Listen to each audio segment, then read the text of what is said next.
down so gently. Of course, the door's always opening. The vintage one better do it better.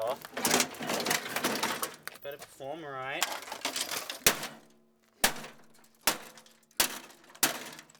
It's just as cheap as the modern one. No difference at all.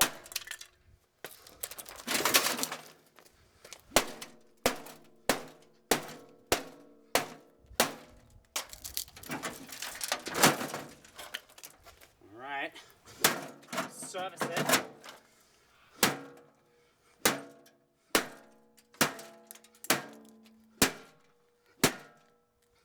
It crumples in just as easily. Seems to crumple in even easier.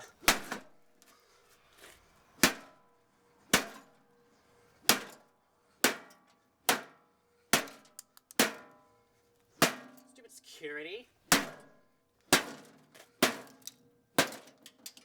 The screws just pop off.